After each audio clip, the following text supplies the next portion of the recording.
Hi friends, இன்றைக்கி நம்ம lemon rice தான் செய்ய போகிறோம் ஃப்ரெண்ட்ஸ். ஒரு பேனில் 2 டேபிள் ஸ்பூன் ஆயில் ஆட் பண்ணிக்கோங்க. அது சூடு ஏறினதும் மஸ்டர்ட் ஆட் பண்ணிக்கோங்க 1 டேபிள் ஸ்பூன். அப்புறம் 1/2 டேபிள் ஸ்பூன் ஜீரா, கறி லீவ்ஸ் ஆட் பண்ணிக்கோங்க. அப்புறம் ஆனியன் ஆட் பண்ணிக்கோங்க. 1 பிஞ்ச் டர்மரிக் ஆட் பண்ணிக்கிறேன் ஃப்ரெண்ட்ஸ். அதுக்கப்புறம் மிக்ஸ் பண்ணி விடுங்க. அதுக்கப்புறம் நான் வந்துட்டு 3 சில்லிஸ் எடுத்துக்கிறேன். உங்களுக்கு காரத்துக்கு ஏற்றாப்பில் நீங்கள் போட்டுக்கோங்க. நான் வந்துட்டு எம்டிஆர் லெமன் பவுடர் பேக்கெட் தான் வாங்கியிருக்கேன். அதில் வந்து எந்த இன்க்ரீடியன்ஸும் இல்லை.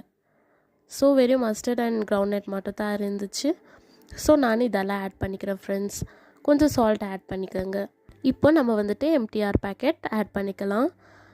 லாஸ்ட் நம்ம கொரியாண்டர் ஆட் பண்ணிவிட்டு ஒரு 2 மினிட்ஸ் விட்டு ஆஃப் பண்ணிடலாம் ஃப்ரெண்ட்ஸ். அப்புறம் ஒயிட் ரைஸில் நம்ம மிக்ஸ் பண்ணிவிட்டு நம்ம சர்வ் பண்ணிடலாம் ஃப்ரெண்ட்ஸ். இதோட ஸ்மெல்லே ரொம்ப சூப்பராக இருக்குது ஃப்ரெண்ட்ஸ். மறக்காமல் ட்ரை பண்ணிவிடுங்க அண்ட் சப்ஸ்கிரைப் பண்ணிவிடுங்க ஃப்ரெண்ட்ஸ். பாய்.